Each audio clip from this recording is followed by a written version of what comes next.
دیکھیں حضرات، ساجد بھائی اور یہاں کی انتظامیہ کی طرف سے اعلان ہے کہ آپ حضرات اپنے موبائل اور دیگر اشیاء کا خیال رکھیں، اور ایک دو اعلانات بھی سماعت فرما لیں کہ یہاں کل 3:30 بجے مجلس ہوگی مختصر سی، اور اس کے بعد فاقہ شکنی کا اہتمام ہوگا، اور 11 محرم کو صبح 9:30 بجے اور 24 محرم کو شب میں 9:30 بجے نیر مجیدی صاحب کے مکان پر مجلس اعظہ منعقد ہوگی۔ آپ حضرات سے گزارش ہے کہ اس میں شرکت فرمائیں، اور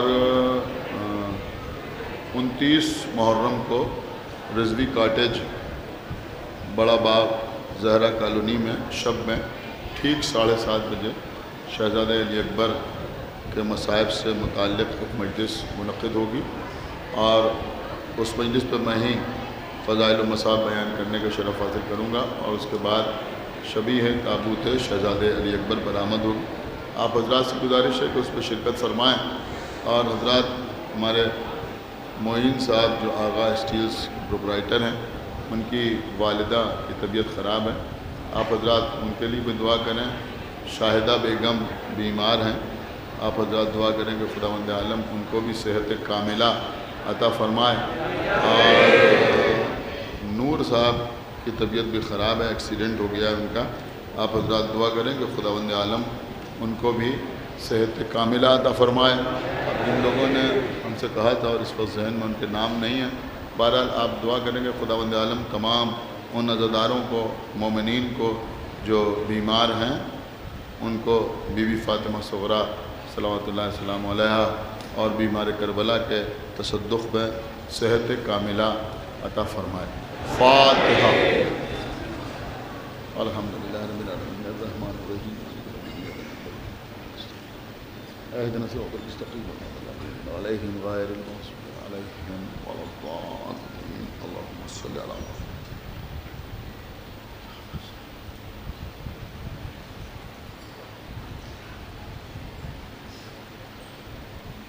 اعوذ باللہ السمیع العلی العظیم من الشیطان اللعین الرجیم، بسم اللہ الرحمن الرحیم، الحمد للہ الذی ہدانا لہذا وما كنا لنهتدي لولا أن هدانا الله لقد جاءت رسل ربنا بالحق الصلاة والسلام على صاحب الدين والإسلام والحل والحرام والركن والمقام والصلاة والصيام والسجود والقيام والشريعة والأحكام والحجة والبرهان والمحبة والعرفان والحق والبيان والكتاب والقرآن سيدنا ونبينا وشفيعنا ومولانا ومولا الثقلين جد الحسن والحسين ابی القاسم محمد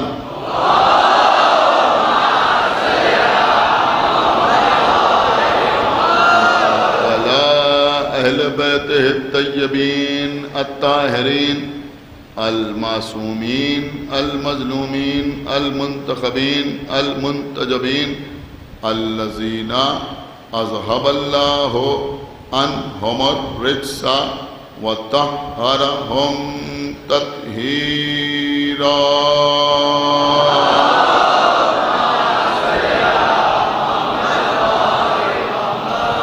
وَلَعْنَةُ اللَّهِ عَلَىٰ أَعْدَائِهِمْ وَقَتَلَتِهِمْ وَغَاصِبِي حُقُوقِهِمْ وَمُنْكِرِي فَضَائِلِهِمْ وَمَصَائِبِهِمْ أَجْمَعِينَ من الآن إلى يوم الدين۔ أما بعد فقد قال اللہ سبحانہ تبارک و تعالی فی کتابہ المجید وفرقانہ الحمید وقولہ الحق بسم اللہ الرحمن الرحیم یوم ندعو کل اناس بامامہم صلوات پر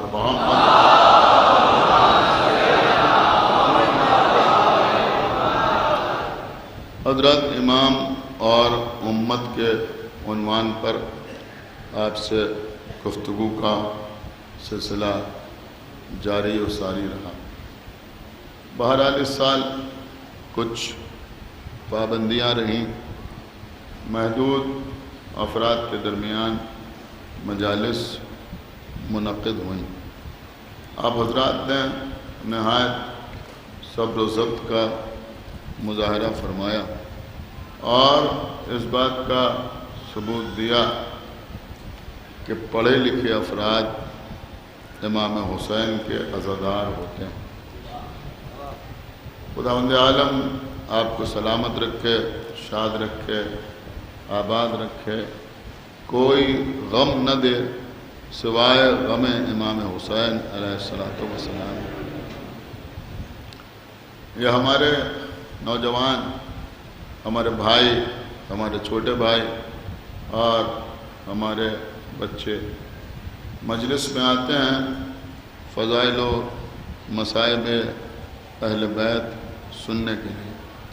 جہاں تک میری بساط تھی میں نے آپ کی خدمت میں کچھ باتیں عرض کی، لیکن جو موضوع میں نے اختیار کیا تھا وہ یقیناً نہ تو مکمل ہوا نہ اس موضوع کا حق ادا ہوا۔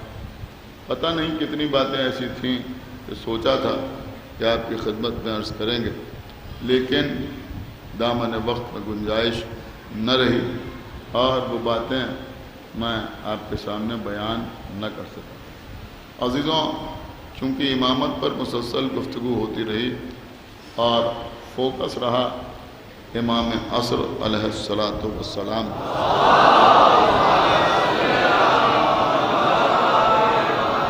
اس لیے کہ پیغمبر کی مشہور زمانہ حدیث ہے کہ من ماتا ولم یعرف امام زمانہ ماتا میتتن جاہلیہ، جس نے اپنے زمانے کے امام کو نہ پہچانا وہ جاہلیت کی موت مرے۔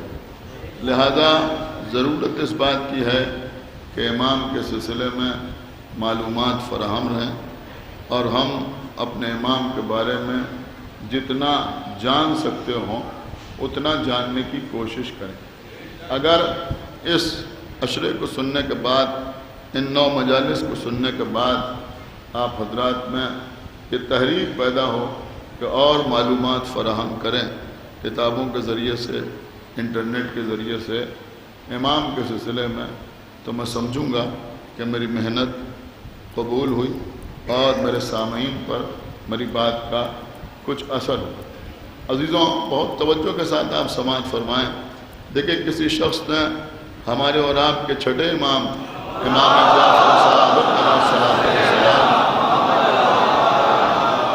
یہ سوال کیا کہ مولا آپ کے فرمائیں کہ اگر کوئی ہمارا مخالف ہم سے آپ کی امامت کے سلسلے میں بحث کرے، مناظرہ کرے، تو ہم اسے جواب کس طرح سے دیں؟ تو امام نے فرمایا کہ ہماری امامت اور ولایت کی دلیل کے طور پر ہمارے مخالف کے سامنے سورہ قدر کی تلاوت کرو۔ کس کی؟ سورہ قدر، انا انزلنا، اس کی تلاوت کرو ہمارے مخالف کے سامنے ہماری امامت کی دلیل کے طور پر۔ کہا مولا یہ سورہ قدر سے آپ کی امامت کیسے ثابت ہوتی ہے؟ تو امام نے فرمایا کہ سورہ قدر سے ہماری امامت اس طرح سے ثابت ہوتی ہے کہ سامنے والے شخص سے کہو کہ پڑھو، وہ پڑھنا شروع کرے گا، بسم اللہ الرحمن الرحیم انا انزلناہ فی لیلۃ القدر۔ اللہ کہہ رہا ہے کہ ہم نے اس قرآن کو لیلۃ القدر میں یعنی شب قدر میں نازل کیا۔ سمجھ رہا؟ وما ادراک ما لیلۃ القدر، اور تم کیا جانو، تم کہاں ادراک کر سکتے ہو، کہاں سمجھ سکتے ہو کہ لیلۃ القدر کیا ہے؟ لیلۃ القدر خیر من الف شہر، یہ رات ایک دو راتوں سے نہیں، دو چار ہفتوں سے نہیں، بلکہ 1000 مہینوں سے افضل ہے۔ اس سے کہو ذرا آگے بڑھو، تو وہ آگے بڑھے گا کہ تنزل الملائکۃ والروح فیہا بإذن ربہم من کل امر، یعنی اس رات میں شب قدر میں اللہ اپنے ملائکہ کو اور روح کو نازل کرتا ہے۔ تو جو ہمارا مخالف ہے اس سے یہ سوال کرو کہ کیا اس آیت میں جو ملائکہ کے نزول کا تذکرہ کیا گیا ہے وہ پیغمبر کے عہد تک محدود ہے یا قیامت تک کے لیے ہے؟ تو وہ جواب دے گا کہ آیت یہ نہیں کہہ رہی ہے کہ رسول کی زندگی میں، بلکہ قیامت تک شب قدر میں ملائکہ کا نزول ہوتا رہے گا۔ تو اس سے پوچھو کہ رسول کے بعد وہ کون سی شخصیتیں ہیں جن پر شب قدر میں ملائکہ کا نزول ہوتا ہے؟ ایک صلوات پڑھیں بر محمد و آل محمد۔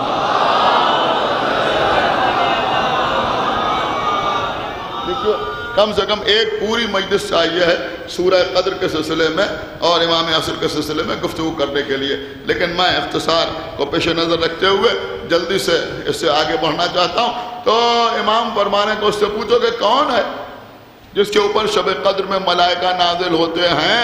بس سارے اس موضوع کو سمیٹتے ہوئے میں آپ کی خدمت میں یہ عرض کروں گا کہ آپ جتنا اللہ کا شکر ادا کریں اتنا کم ہے اس بات پر کہ آپ کے علاوہ میں نے زور اسی لیے دیا کہ آپ کے علاوہ کوئی مسلمان ایسا نہیں ہے جس کو یہ معلوم ہو کہ شب قدر میں جو ملائکہ آج نازل ہوتے ہیں وہ کس پر نازل ہوتے ہیں۔ سمجھ رہے ہیں؟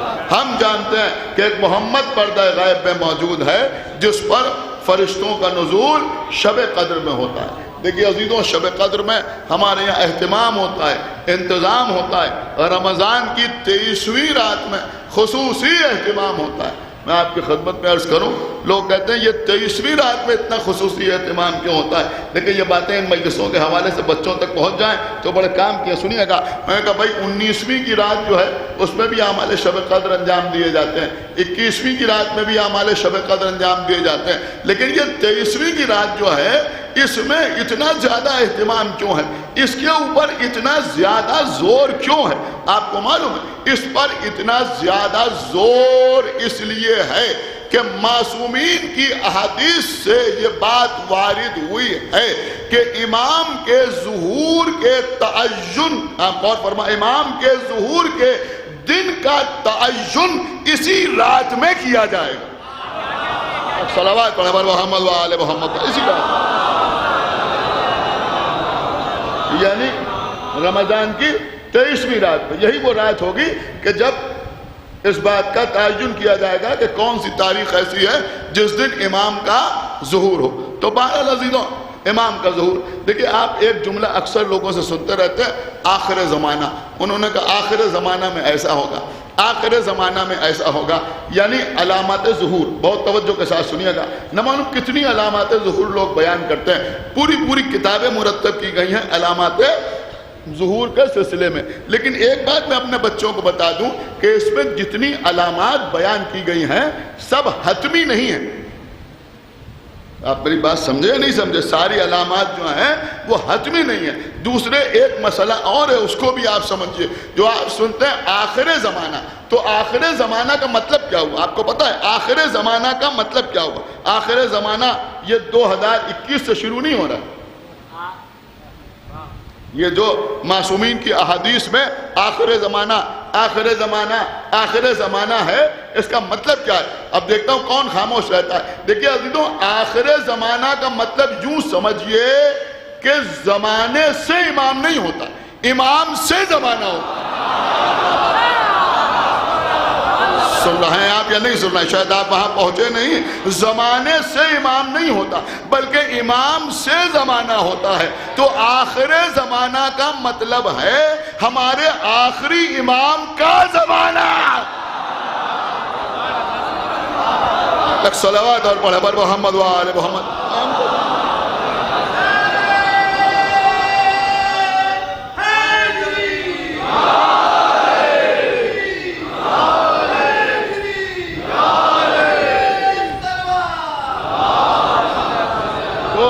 جو علامات بیان کی گئی ہیں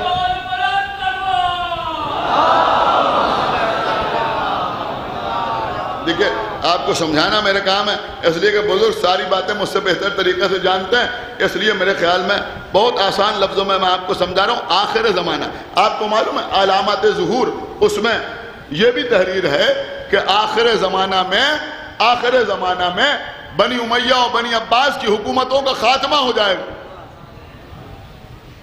تو وہ تو پتہ نہیں کب ہو چکا. ایک صلوات پڑھے بر محمد و آل محمد پر.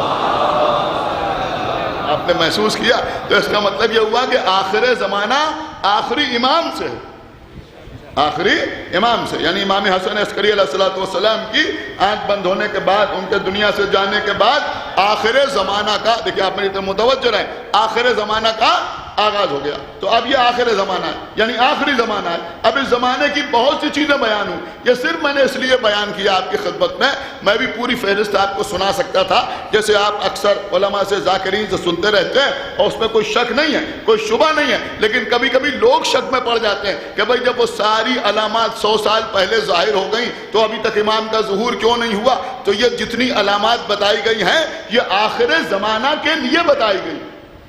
مثلا فرمایا کہ امت کی عورتیں فاسد ہو جائیں گی، تمام مرد جو ہیں وہ فاسق ہو جائیں گے. بہت توجہ کے ساتھ سنیے گا، یہ ساری باتیں علامات ظہور میں بیان کی گئی ہیں. عورتیں فاسد ہو جائیں گی، غور کیا آپ نے، اور مرد جو ہیں وہ فاسق ہو جائیں گے، اور لوگ دوسروں کو امر بالمعروف نہ کریں گے، یعنی نیکیوں کی طرف دعوت نہ دیں گے، برائیوں سے روکیں گے نہیں.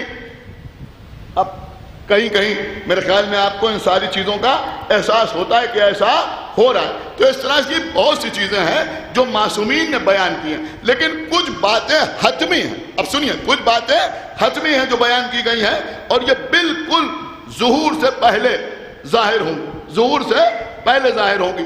مثلا دجال کا سامنے آنا، سمجھ رہے ہیں آپ؟ مثلا سفیانی کا خروج کرنا، اور یہ سفیانی جو آئے گا، آپ سمجھے سفیانی، بہت توجہ آپ حضرات کی چاہتا ہوں. سفیانی، ابو سفیان کی اولاد، سمجھ رہے ہیں؟ جب وہ آئے گا تو آپ کے چھٹے امام نے فرمایا کہ وہ آئے گا اور بظاہر مذہبی لبادہ اوڑھ کے آئے گا. کیا سن رہے ہیں آپ؟ کفر کے نام پر حکومت قائم نہیں کرے گا، اسلام کے نام پر حکومت قائم کرنے کی کوشش کرے گا. امام نے فرمایا، اب یہ جملہ آپ کے حوالے ہے، جیسے دل چاہے ویسے سنیے گا. چھٹے امام نے فرمایا کہ ہر وقت اس کی زبان پر رب رب رب رب ہوگا، لیکن وہ جہنم میں جائے گا. ایک صلوات پڑھے بر محمد و آل محمد، لیکن وہ جہنم میں جائے گا.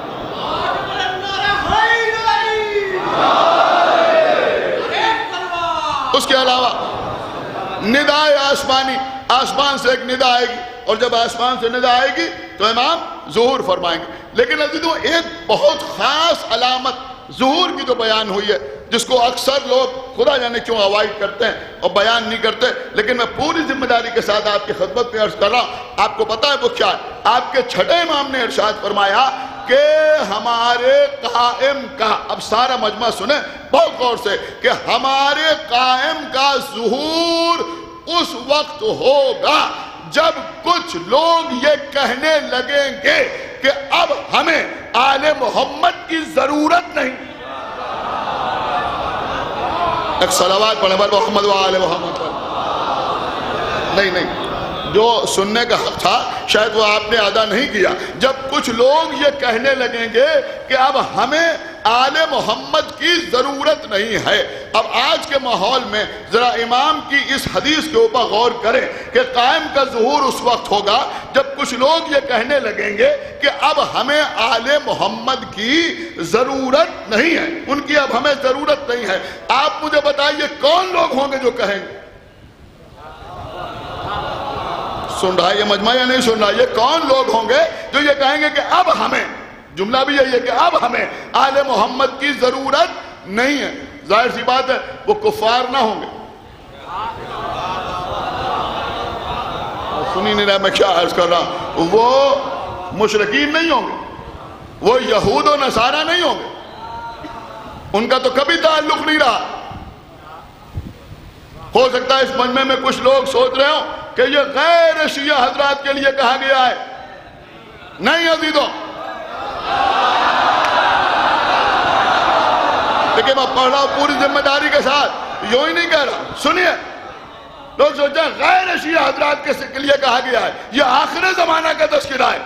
وہ تو وہ ہیں جنہوں نے نبی کے سامنے کہہ دیا تھا حسبنا کتاب اللہ. سنایا یا نہیں سنایا؟ وہ تو نبی کے سامنے کہہ چکے ہیں حسبنا کتاب اللہ, ہمارے لیے کتاب خدا کافی ہے, اللہ کی کتاب کافی ہے, ہمیں اہل بیت کی ضرورت نہیں ہے, ہمیں آل محمد کی ضرورت نہیں ہے. حالانکہ اللہ نے بھی ان سے انتقام اس طرح سے لیا کہ تم نے نبی کے سامنے کہا کہ ہمارے لیے کتاب خدا کافی ہے. اب زندگی میں 70 مرتبہ کہو کہ اگر علی نہ ہوتا تو بولا.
محمد کی ضرورت نہیں ہے, وہ تو پہلے ہی کہہ چکے تھے کہ سوچ سمجھدار مجمع میرے سامنے بیٹھا ہوا ہے, یہ نہ سمجھیں گے تو کون سمجھے گا. وہ تو پہلے ہی کہہ چکے کہ ہمیں آل محمد کی ضرورت نہیں ہے. تو اب آخر زمانہ میں لوگ کہیں گے کہ ہمیں اہل بیت کی ضرورت نہیں ہے. یہ لوگ کون ہوں گے؟ اب سمجھئے یہ کون لوگ ہوں گے؟ یہ وہ لوگ ہوں گے جو مجمع کے سامنے آ کے کہتے ہیں اب خیبر کی ضرورت نہیں, اب خندق بیان کرنے کی ضرورت نہیں.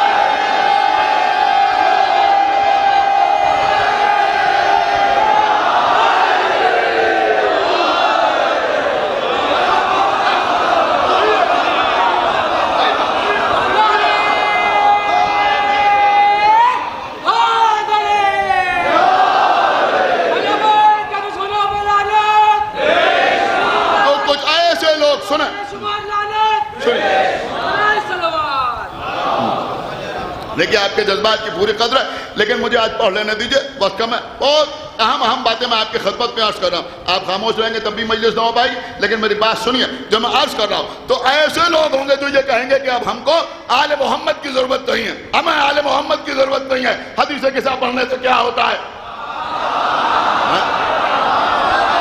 حدیث کتاب پڑھنے کی ضرورت کیا ہے؟ حدیث کتاب پڑھنے کی ضرورت کیا ہے؟ ارے اب بی بی سیدہ کی کہانی نہ پڑھیے,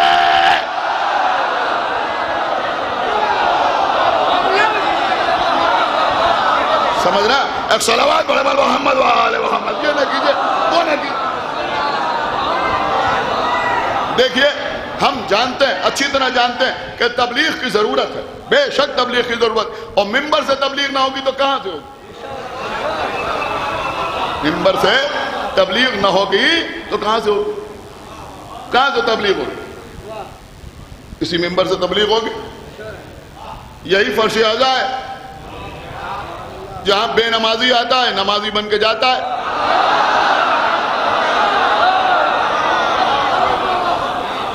بے عمل آتا ہے باعمل بن کے جاتا ہے۔ ارے بھیا یہ حسین کا شفا خانہ ہے، بیمار آتے ہیں اچھے ہو کے جاتے ہیں۔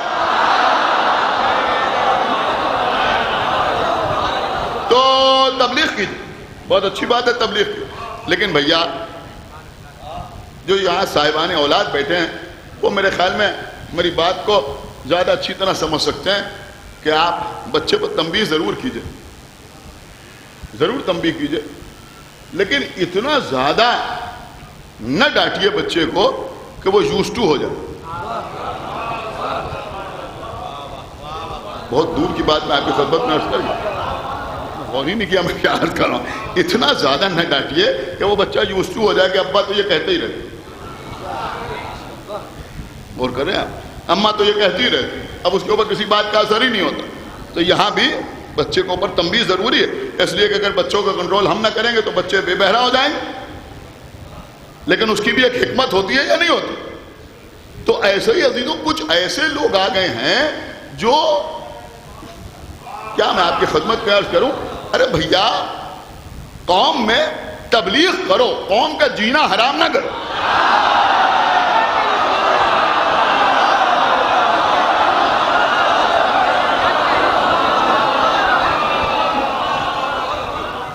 کہیں اگر مجلس بھی پڑھنے آ گئے، اشرا بھی پڑھنے آ گئے تو تازیہ دیکھا، یہ کیا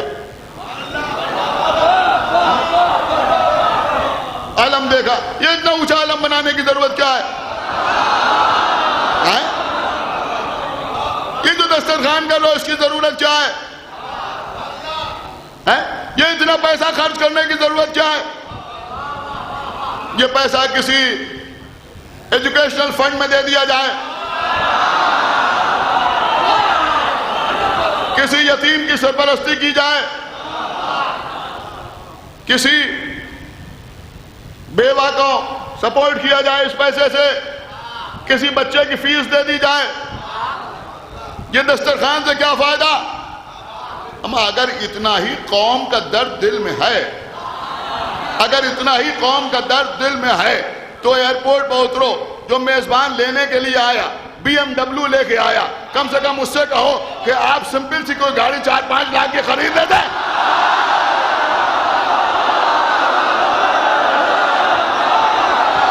کام تو ہو جائے۔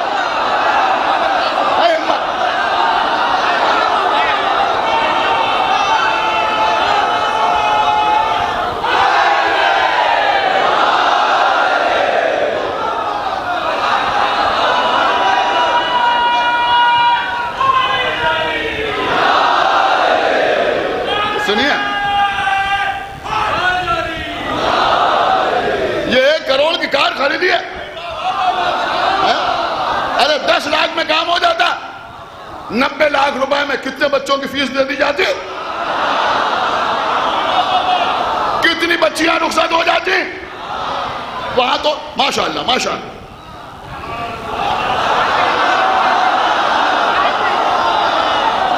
سارے گدھوں کی نگاہیں جو ہیں وہ عزاداری پہ ہیں، یہ کیسے اور یہ کیسے اور یہ کیسے اور یہ کیسے، لیکن ایسا ہی نہیں پڑھنا، دل دکھتا ہے تو میں پڑھتا ہوں۔ علماء کا احترام سر آنکھوں پر، اور یہ عزاداری کے سلسلے میں ہم آپ کو جو کچھ سناتے ہیں یہ علماء ہی نے لکھا ہے، یہ کہیں الگ سے نہیں آیا۔ یہ جو کچھ ہم 9 دن سے آپ کو پڑھ کے سنا رہے ہیں یہ میاں صاحب زیدی نے خود نہیں لکھا ہے، ہاں ڈائری پہ لکھا ہے۔ صلوات پڑھیں پر محمد و آل محمد۔ لیکن یہ سب ہماری تصنیف نہیں ہے، کتابیں تو علماء ہی نے لکھی ہیں، جو انہوں نے لکھا ہے وہی ہم آپ کو سنا رہے ہیں، پڑھی کے تو سنا رہے ہیں۔ بہت توجہ آپ حضرات کی چاہتا ہوں، لیکن خدا کے لیے اس طرح کی باتیں نہ کی۔ کچھ لوگ ایسے جو جینے نہیں دینا چاہتے، یہ علم کیوں بنا لیا اتنا اونچا، یہ اتنا زیادہ دسترخوان کرنے کی ضرورت کیا ہے، ایسے کھانے کی ضرورت کیا ہے، غور کر رہے ہیں آپ، اتنی لائٹ کی ضرورت کیا ہے، یہ کیوں وہ کیوں وہ کیوں، آپ غور کر رہے ہیں یا نہیں غور کر رہے ہیں؟ جب جانے لگے تب کہیں اتنے کی ضرورت کیا ہے؟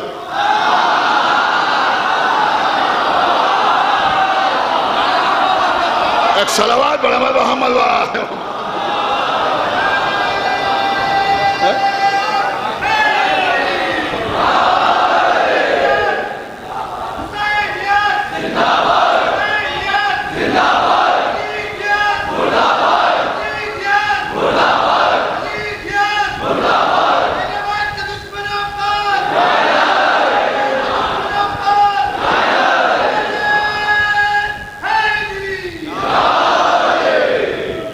اور کر رہے ہیں. تو کچھ لوگ ایسے ہیں جو تبلیغ کے نام پر جینا حرام کرنا چاہتے ہیں. نہیں بھیا، سہولت سے سمجھاؤ، لوگوں کو بتاؤ، وہ طریقہ اختیار کرو جو معصومین کا طریقہ ہے تبلیغ. سمجھ رہے ہیں؟ علماء کی شان سے رہو، متوع بن کے نہ رہو.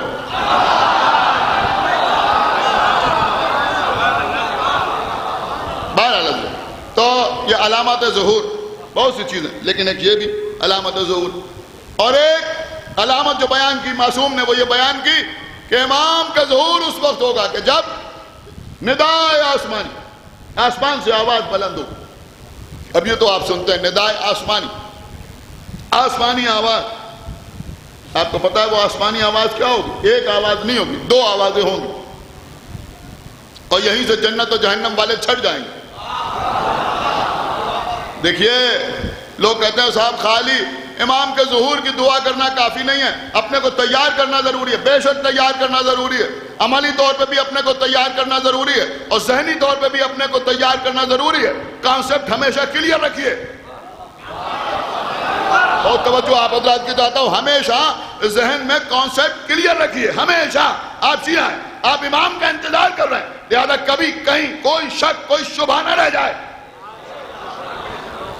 کیا سن رہے ہیں آپ؟ جنگ صفین میں حق پہ کون تھا، باطل پہ کون تھا، کوئی شک نہ رہے. کیا سن رہے ہیں آپ؟ جنگ جمل میں یہ لائق احترام ہے یا وہ لائق احترام ہے؟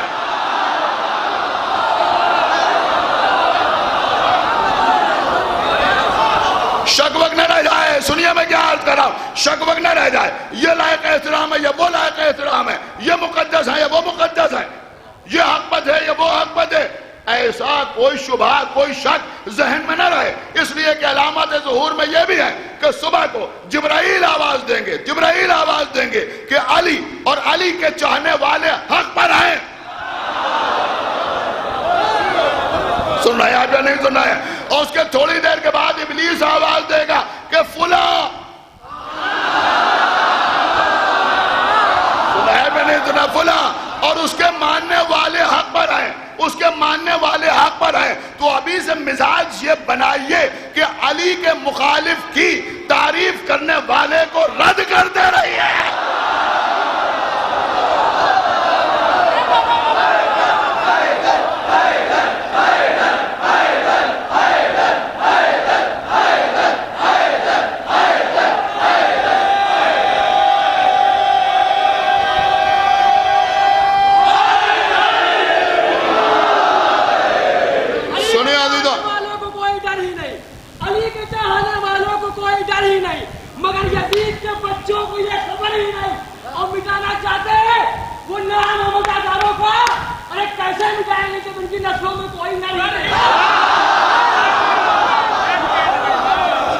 سنیے ہماری بات، میں کیا عرض کر رہا ہوں. جبرائیل کی آواز آئے گی. کیا آواز آئے گی؟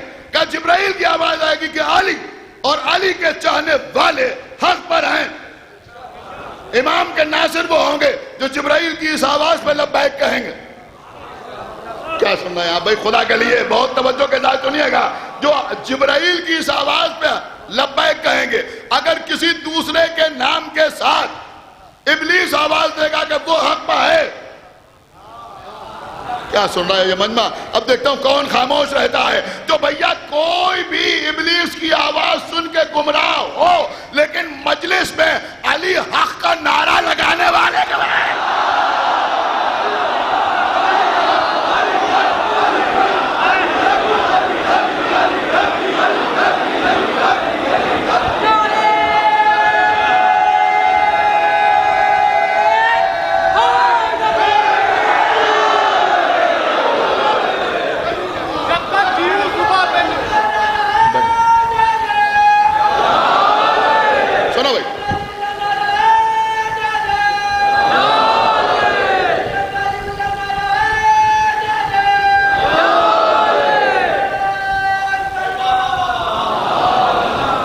دیکھیں میں نے تو پہلے ہی آپ کی خدمت میں عرض کر دیا کہ یہ موضوع بالکل مکمل نہیں ہوا، اس کا حق بالکل ادا نہیں ہوا.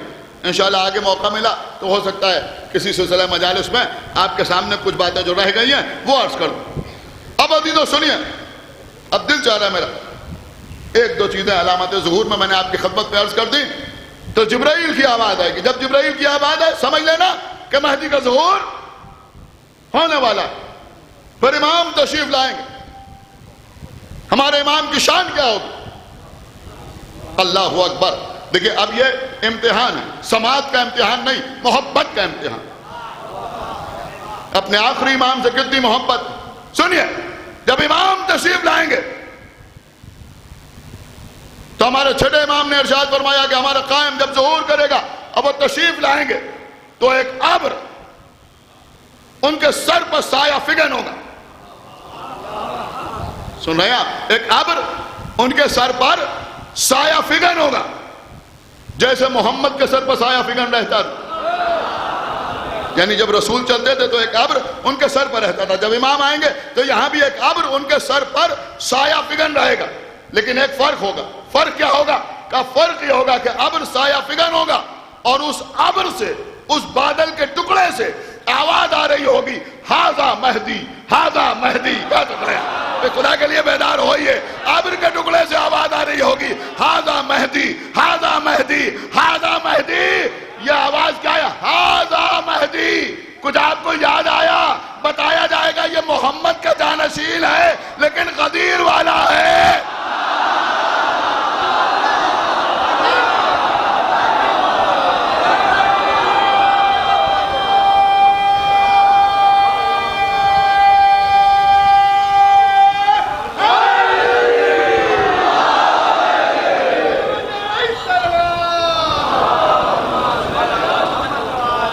دیکھیں قبلہ 40 منٹ ہو گئے، ابھی مجھے مصائب بھی پڑھنا ہے، لہذا میں 12:70 کر دیا میں نے. اب بس ایک دو باتیں سن لیجئے کہ جب وہ تشریف لائیں گے ہماری جان قربان تو خانہ کعبہ کی دیوار سے پشت لگا کے کھڑے ہوں گے. سامنے ان کے چاہنے والے ہوں گے. پھر امام تقریر فرمائیں گے. دیکھیں میں کوئی بات یوں ہی نہیں پڑھتا، مختلف کتابوں میں امام کی تقریر کے الگ الگ ٹکڑے موجود ہیں. کہیں یہ کہ یہ خطبہ دیں گے، یہ خطبہ دیں گے، یہ خطبہ دیں گے. اس میں کی 2-3 چیزیں میں آپ کی خدمت میں عرض کرنا چاہتا ہوں. ایک روایت میں یہ ہے کہ امام جب خانہ کعبہ کی دیوار سے ٹیک لگا کے کھڑے ہوں گے، سامنے مجمع ہوگا. ظاہر سی بات ہے کہ جب تشریف لائیں گے تو ایک خطبہ تو دیں گے. تو ایک خطبہ یوں بھی سنیے کہ امام خطبہ کیا دیں گے. امام فرمائیں گے ایھا الناس، اے لوگوں، اگر کوئی آدم اور شیش کو دیکھنا چاہتا ہے تو مجھے دیکھے، اس لیے کہ میں ہی آدم ہوں اور میں ہی شیش ہوں. کیا سن رہے ہیں یہاں؟ اگر کوئی نوح اور سام کو دیکھنا چاہتا ہے تو مجھے دیکھے، اس لیے کہ میں ہی نوح ہوں میں ہی سام. اگر کوئی یعقوب اور یوسف کو دیکھنا چاہتا ہے تو مجھے دیکھے، اس لیے کہ میں ہی یعقوب ہوں اور میں ہی یوسف ہوں. اگر کوئی ابراہیم اور اسماعیل کو دیکھنا چاہتا ہے تو مجھے دیکھے، اس لیے کہ میں ہی ابراہیم ہوں اور میں ہی اسماعیل ہوں.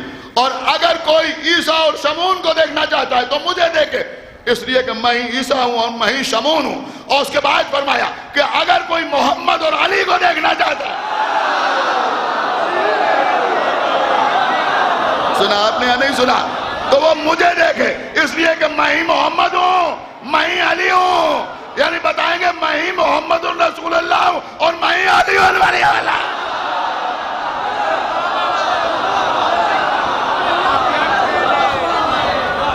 ایک صلوات اور پڑھے بر محمد و آل محمد.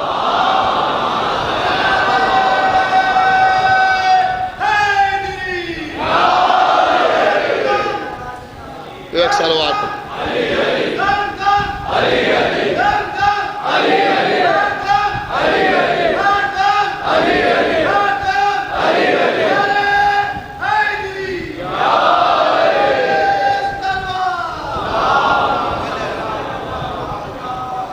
سن رہا تو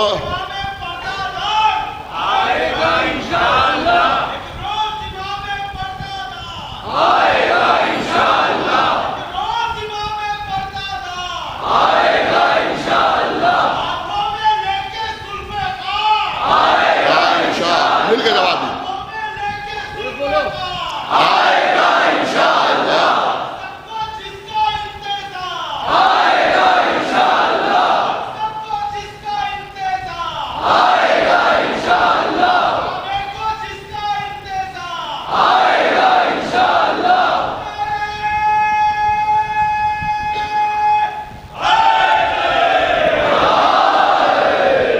اب سنیے عزیزوں، ایک دوسرے خطبے کا امام کے ایک چھوٹا سا حصہ سنیے، اور انشاءاللہ کوئی امام کا چاہنے والا ایسا نہ ہوگا جو محسوس کرے گا تو محظوظ نہ ہوگا کہ امام جب خانہ کعبہ کے قریب لوگوں سے بیعت لے رہے ہوں گے تو بیعت لینے سے پہلے امام، آپ کے امام، آخری امام، ہمارے امام، کائنات کے امام، انبیاء کے امام، رسولوں کے امام، اولیاء کے امام، اوصیاء کے امام، فرشتوں کے امام، سنا آپ نے؟ ہاتھ آگے بڑھائیں۔ اول تو سب سے پہلے بیعت کرنے والے جبرائیل ہوں گے، سب سے پہلے بیعت کرنے والے جبرائیل ہوں گے۔ امام اپنا ہاتھ سامنے کریں گے، دائنا ہاتھ امام کے سامنے ہوگا، ساری کائنات دیکھ رہی ہوگی۔ دیکھیں آپ میری طرف دیکھیں، اب آپ کو لطف آتا یا نہیں آتا یہ آپ جانیں۔ امام ہاتھ آگے بڑھائیں گے، اور اس کے بعد جب امام ہاتھ آگے بڑھائیں گے تو امام کے ہاتھ سے ایک نور کا پنجہ برآمد ہوگا۔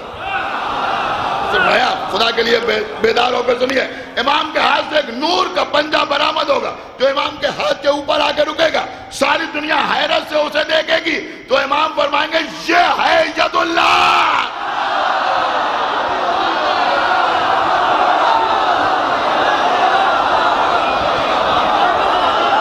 صلوات بر محمد وآل محمد۔ یہ ہے ید۔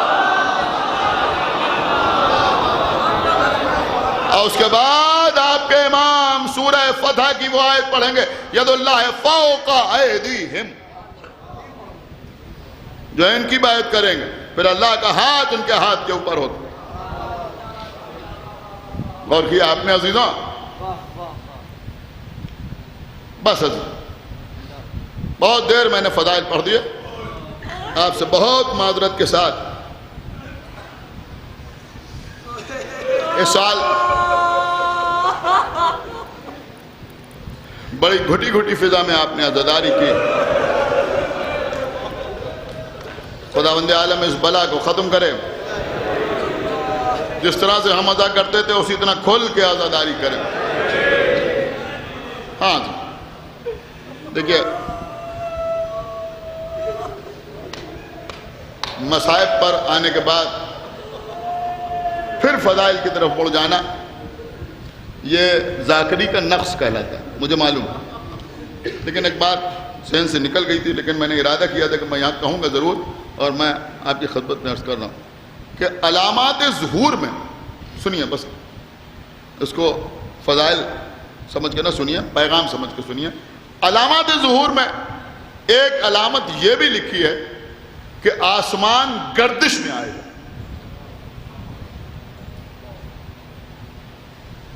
کسی نے سرکار صادق آل محمد سے پوچھا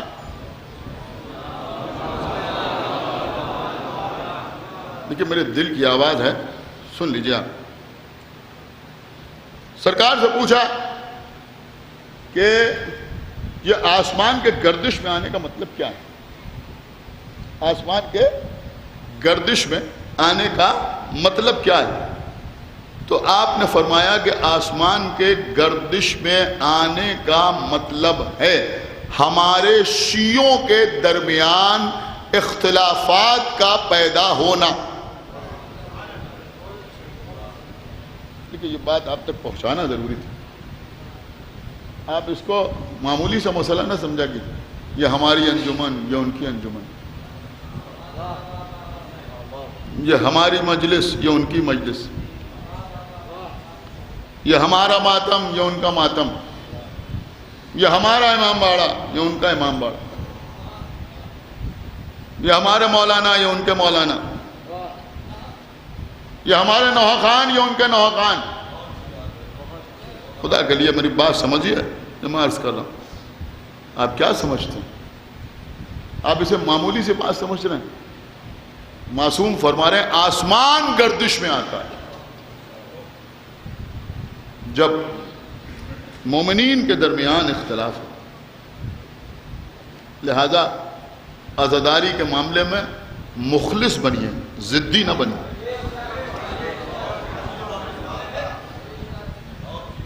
ضدی نہ بنیے۔ دیکھیں عزاداری تو ختم نہ ہوئی، نہ ختم ہوئی ہے نہ ختم ہوگی۔ بات کڑوی ہے مگر میں کہہ رہا ہوں۔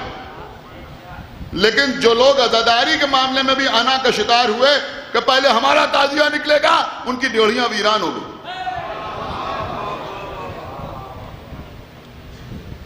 یہ بات ہمیشہ آپ اپنے ذہن میں رکھیں۔ عزاداری ختم نہیں ہوئی، رجواڑے ختم ہو گئے، اب ان کی اولادیں پدرم سلطان بود کے علاوہ کوئی حیثیت نہیں رکھتی۔ ان کے یہاں فلاں زمیندار تھے، فلاں راجہ تھے، یہ تھے وہ تھے، وہاں مجلس ہوتی تھی، یہ ہوتا تھا وہ ہوتا تھا۔ عزیزوں اب وہ ساری شان و شوکت ختم ہو گئی، لیکن ان کی شان و شوکت ختم ہو گئی، عزا کی شان و شوکت ختم نہیں۔ سمجھ رہے ہیں؟ جو تبرک بہتر وہاں بٹتا تھا، اب وہ عوام بانٹ رہے ہیں، یہاں بٹ رہا ہے وہاں بٹ رہا ہے، اس لیے کہ عزاداری کسی شے کی محتاج نہیں، اس میں غرور نہیں، اس میں تکبر نہیں۔ ہمارے یہاں پہلے مجلس 50 سال سے ہو رہی نہیں، یہ نہیں۔ اور اگر کوئی قدیمی پروگرام ہے، مرکزی پروگرام ہے، تو اس کے مقابلے پر پروگرام نہ کیجیے، تھوڑا سا الگ ہٹ، اس لیے کہ اگر وہاں اس کی شان میں کوئی کمی ہوتی ہے تو ہم اس کے ذمہ دار نہ بنیں۔ یہ بات سمجھ لیجیے بھائی، بہت ضروری ہے عزیزوں عزاداری میں اخلاص، خلوص۔ ہم مجلس میں جائیں تو یہ سوچ کے نہ جائیں کہ میثم زیدی کی مجلس میں جا رہے ہیں، یہ سوچ کے جائیں مولا حسین کی مجلس میں جائیں۔ یہ جذبہ پیدا کرنے کی ضرورت ہے بھائی۔ میں بار بار یہ بات کہتا ہوں کہ اختلاف رائے کوئی بری بات نہیں ہے۔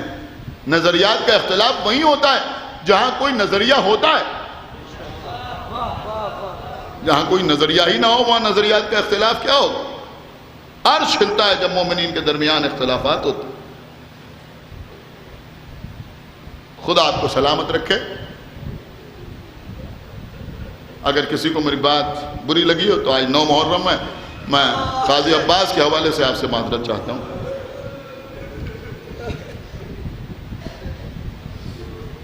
لیکن اگر کچھ لوگوں پر اثر ہو جائے تو میں سمجھوں گا کہ میری محنت وصول ہوگی۔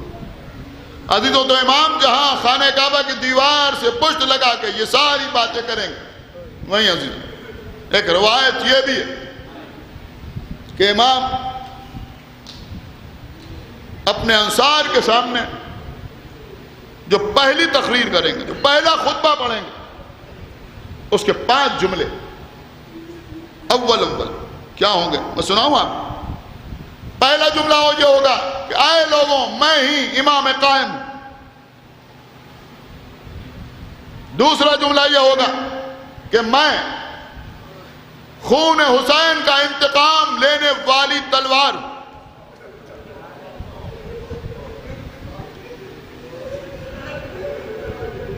تیسرا جملہ یہ ہوگا کہ میں اس کا بیٹا ہوں جسے کربلا میں پیاسا مارا۔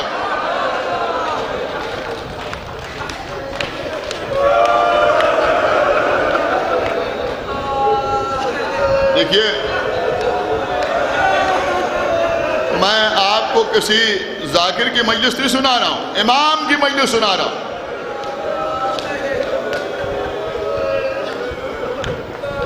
چوتھا جملہ یہ ہوگا میں اس مظلوم کا بیٹا ہوں جس کا لاشا بے گور و کفن پڑا۔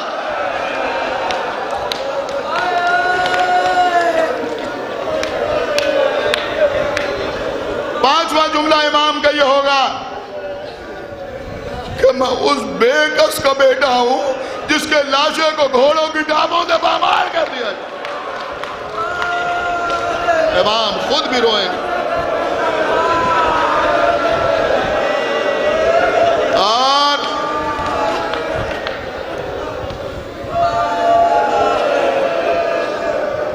مومنین بھی آنسو بہائیں. جزاکم اللہ خیر الجزا. دیکھیے عزیزوں، آج 9 محرم ہے. ماشاءاللہ آن لائن آف لائن سب ملا کے کافی لوگ مجلس سن رہے ہیں. عزیزوں، ہم مولا عباس کے حوالے سے آپ سے گزارش کرتے ہیں، آپ کے جذبات کی قدر ہے. جب تک مجلس ختم نہ ہو جائے ماتم شروع نہ کیجیے. ہمیں مجلس پڑھ لینے دی، مصائب پڑھ لینے دی. زندگی کا بھروسہ نہیں.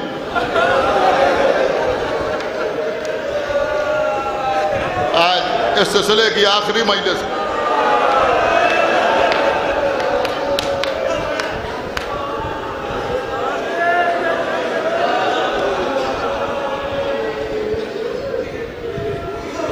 جب تک مصائب تمام نہ ہو تھوڑا سا صبر سے کام لیجیے گا. پڑھ لیں ہم مصائب. ابتدا کروں. آج آقا حسین کی رخصت پڑھی جائے.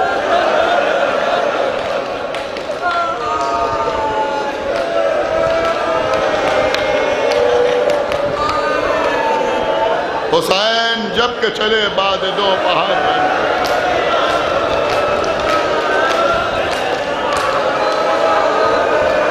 نہ تھا کوئی جو سنبھالے رکابتوں سے. سکینہ جھاڑ رہی تھی ابا کے دامن کو.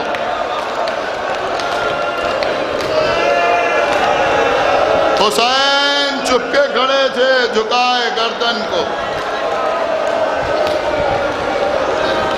نہ آسرا تھا کوئی شاہ کربلائی کو، فقط بہن نے کیا تھا سوار بھائی کو.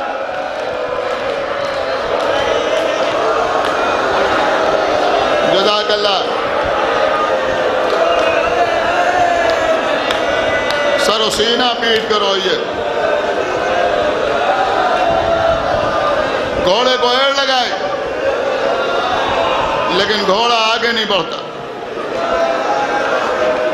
کچھ نوجوانوں نے ابھی فون کر کے مجھ سے کہا کہ آج مصائب میں کچھ کمی نہ کیجیے گا. تو بھیا میں نوجوانوں سے گزارش کر رہا ہوں کہ مجھے پڑھ لینا دینا. گھوڑا آگے نہیں بڑھتا. اے میرے نانا کی سواری کے گھوڑے، میں جانتا ہوں کہ تو میرے ساتھ 3 دن کا بھوکا پیاسا ہے، لیکن مجھے جلد از جلد میری منزل تک پہنچا. گھوڑے نے سموں کی طرف اشارہ کیا. کیا دیکھا؟ 3 برس کی سکینہ گھوڑے کی ٹاپوں سے لپٹی ہوئی. اے میرے بابا کی سواری کے گھوڑے، میرے بابا کو کہاں لیا جاتا ہے؟ گھوڑے سے اترے، بی بی کو گود میں لیا.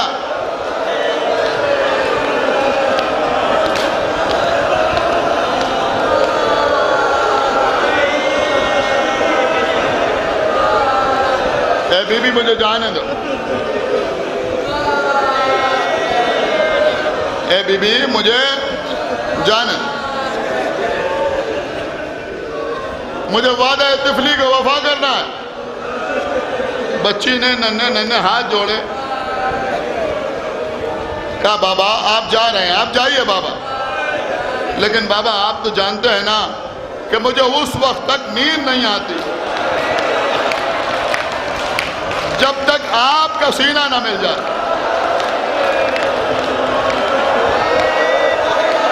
اے بابا آپ جا رہے ہیں. اے بابا جاتے جاتے مجھے اپنے سینے پر سلاتے جائیے۔ آپ کے آقا حسین جو فرش خاک پر بیٹھے ہوئے سن رہے ہیں وہ سنیں، آپ کے آقا حسین رے کے گھر میں کربلا پر لیٹ گئے۔ آؤ میری جان سکینہ، آگے بڑی بچی، دونوں ہاتھ پھیلائے، بابا کے سینے پر سر رکھا، دن بھر کی تھکی ہوئی بچی آن محمد پر روئیں، قاسم پہ آنسو بہائے، علی اکبر پر روئیں، عباس کا ماتم کیا، نیند آ گئی سکینہ۔ کچھ لمحے گزرے تو ایک مرتبہ گھبرا کے اٹھی، بابا خدا حافظ، اے بابا خدا حافظ، اے بیٹی کچھ دیر اور سو لیتی۔ کہا بابا ابھی خواب میں دیکھا کہ دادی فاطمہ زہرا ہاتھوں کو پھیلائے ہوئے، اے سکینہ عصر کا وقت قریب آ رہا ہے۔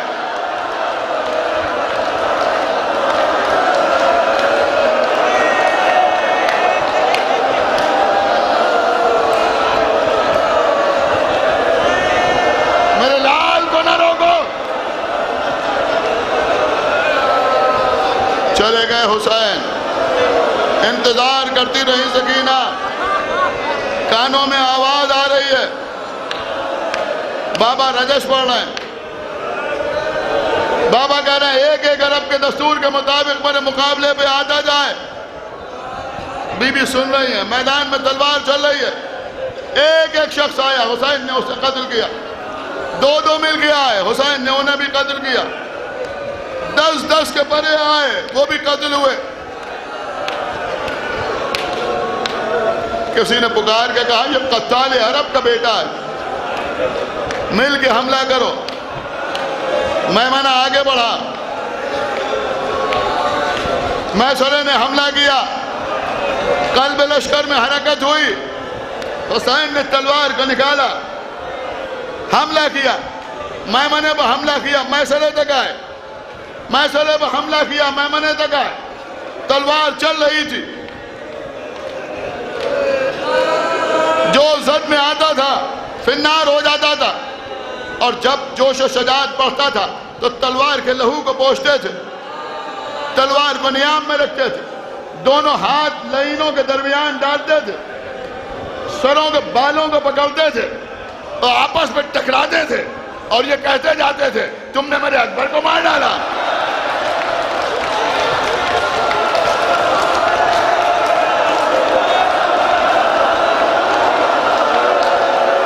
تم نے میرے عباس کو شہید کر دیا۔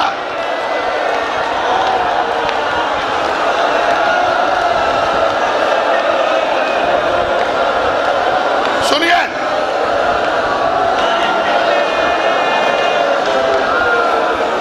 رکے رہے میرے ماتم میں، ابھی مجھے کافی آگے جانا ہے، موت آ جائے تو بہتر آج مصائب پڑھتے ہوئے۔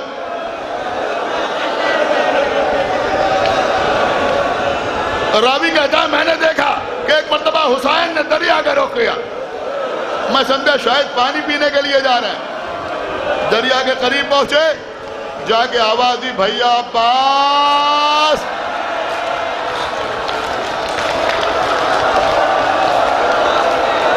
تمہارے دل میں لڑنے کی بڑی تمنا تھی، لو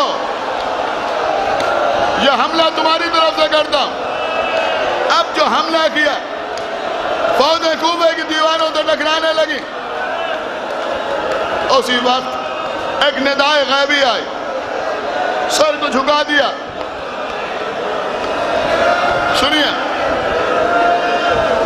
دیکھیں آج ہی یہ مسائل پڑھ سکتا ہوں، اس کے بعد یہ مسائل پڑھنا بھی نہیں ہے، بہت توجہ کے ساتھ سنیے۔ ایک ملعون نے مختار کے دربار میں بیان دیا کہ جب حسین نے تلوار کو نیام میں رکھا تو بھاگی ہوئی فوجیں پلٹی، 30,000 کے مخصوص لشکر کو بسر سعد نے 30,000 کے مخصوص لشکر کو بسر سعد نے 4 حصوں میں تقسیم کیا، کہ جن کے پاس تیر ہے وہ سامنے سے حسین پر تیر چلائیں، جن کے پاس تلواریں ہیں وہ دائنی جانب سے تلواریں چلائیں، جن کے پاس نیزے ہیں وہ بائیں جانب سے نیزے چلائیں، جن کے پاس گرز ہیں وہ حسین کی پشت پر گرز ماریں، جن کے پاس کچھ نہیں ہے وہ حسین پر پتھر برسائیں۔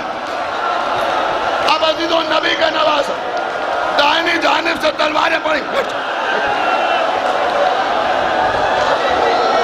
دائنی جانب سے تلواریں پڑیں، حسین بائیں جانب جھکے، بائیں جانب سے نیزے پڑے، حسین دائنی جانب جھکے۔